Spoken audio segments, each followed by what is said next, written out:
DVB Digital Fast. Hello and welcome to the DVB Newsroom. I'm Nora.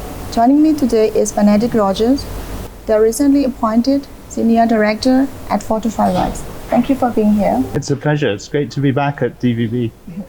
As I just mentioned, you recently became the Senior Director at Fortify Rights. What does this role entail? Well, it's a combination of responsibilities. So within Fortify Rights, part of my role will be to support and encourage and work with our teams, particularly on Myanmar, but also other parts of the region and indeed Ukraine. Part of my role is to develop and lead international advocacy, particularly in the United Kingdom, European Union, the US, the UN. And also part of my role is to develop new work in East Asia. Over the years, I've worked a lot on China and North Korea, and we hope to develop some work on those areas as well. You've been involved in human rights across Asia for decades, with a particular focus on Myanmar, including several published books and reports. What makes Myanmar different from the other countries in the region you work in? I think there are two main differences. The first is that it's the only country that I've worked on that has a military regime, and a military regime that several times has taken power by coup, most recently, of course, in 2021. And also it's the only country that I've worked on that has decades of armed conflict, of civil war. The other countries I've worked on, China, North Korea, Indonesia, and other areas of Asia, have major human rights violations, but they don't have an armed conflict and they don't have military regimes. Fortify Rights focuses in its human rights work in Southeast Asia, but also includes Bangladesh, which holds nearly 1 million Rohingya from Myanmar as refugees. Do you plan to meet with Bangladesh Chief Advisor Mohammed Yunus to discuss his repatriation plan?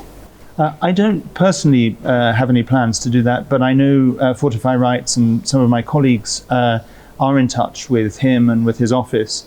And what I would say is that any plan to send back refugees against their will at this time would be really a violation of international law. It would be a violation of the principle of non-refoulement, because Fortify Rights is continuing to document serious human rights violations in Rakhine, both by the military and by the Arakan army. So now is not the time to send people back. I hope that the Bangladeshi government will look at alternatives such as long-term settlement, the right to work, and the right to live in Bangladesh. So that's what we'll be advocating for. What do you think can be achieved with the UN high-level meetings on the Rohingya plan for September? Well, I hope that those meetings, first of all, will include key representatives of the Rohingya community, including from the refugee camps in Bangladesh.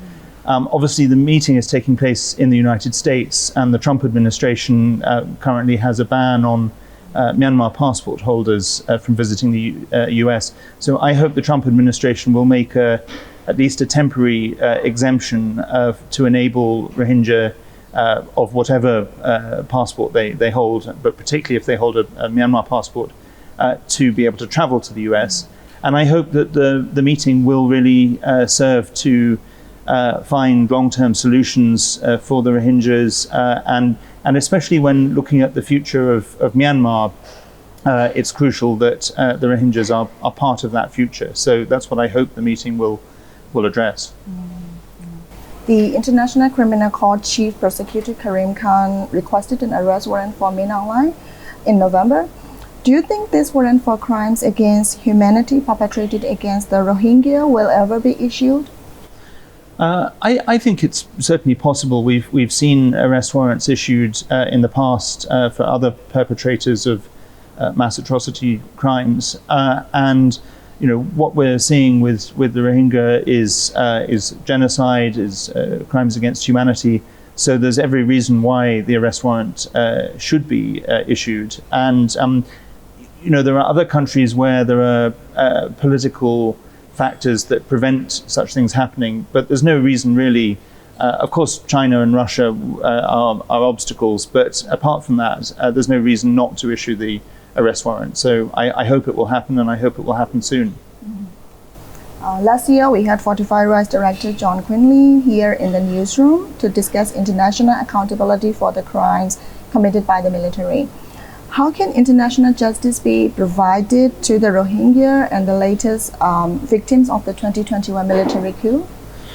Well, I think international justice and accountability is vital for Myanmar's future. Myanmar can't move forward to a genuine federal democracy at whatever point that comes when the current military regime falls. It can't move forward without recognizing the atrocity crimes that have been committed. So it's very important that justice and accountability take place, whether that is through the International Criminal Court or obviously there are cases that the Gambia has brought at the International Court of Justice.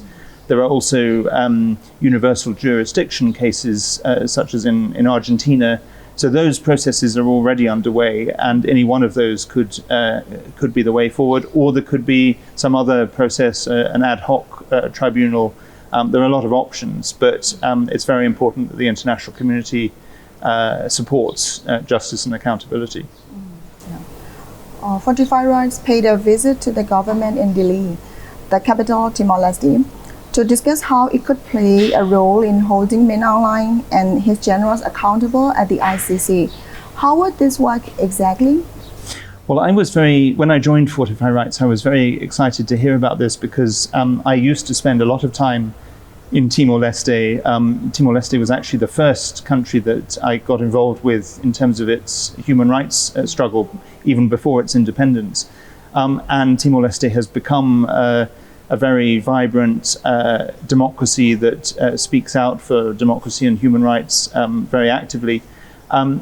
The way it could happen is that Timor-Leste is a party to the to the Rome Statute of the International Criminal Court, and as a state party, it could call for Article 14 of the Rome Statute to be initiated to trigger a referral, and that's what I hope Timor-Leste and other countries as well will look at doing. In your most recent op-ed for the Catholic news agency UCA News, you point out that the regime in Naypyidaw is threatened by Dili's full membership at the Association of Southeast Asian Nations. Why do you think the regime is against Timor-Leste becoming the 11th member of ASEAN? I think it's very clear they don't like any country, any government that points out the truth about the situation in Myanmar and the illegitimate nature of this military regime. And Timor-Leste has been doing that. Timor-Leste has been meeting with members of groups that oppose the regime, particularly the National Unity Government, the NUG. And those are the reasons that Myanmar opposes it. And the Myanmar junta has specifically cited that. So they've been clear. My view is that ASEAN needs to make a choice. Is it on the side of democracy or dictatorship? And if it is on the side of democracy, then it should find a way to welcome Timor-Leste, even if Myanmar opposes it. And if necessary, welcome Timor-Leste and, as I said in my op-ed, suspend or expel Myanmar. President Jose Ramos Horta is a close friend of Aung San Suu Kyi, who has been held by the regime since February 1st, 2021.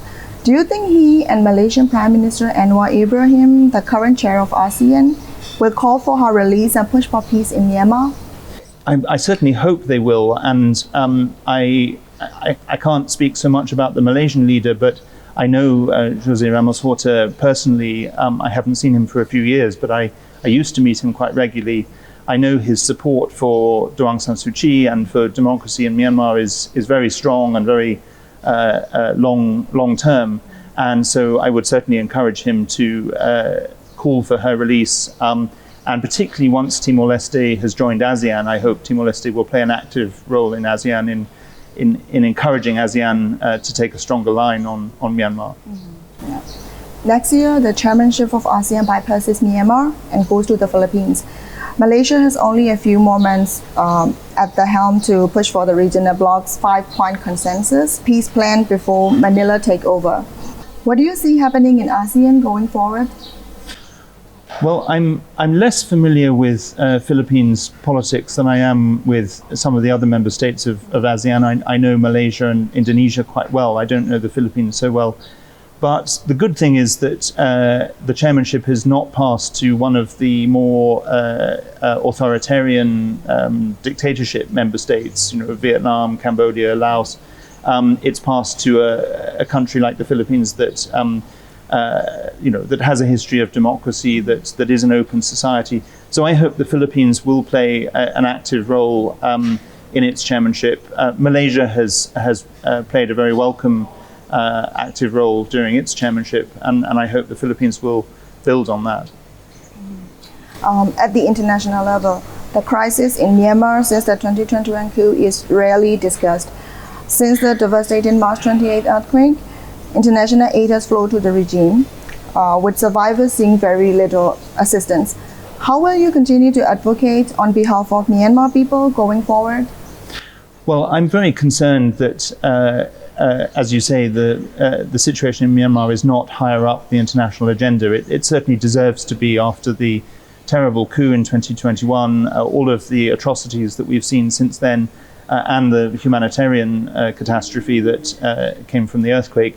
I will do everything I can to continue to raise Myanmar in the British Parliament and with the British government, also at the European Union level, in the US, the UN and other arenas, both myself through regular advocacy, but also through, from time to time, facilitating opportunities for key activists and political leaders from Myanmar's democracy movement.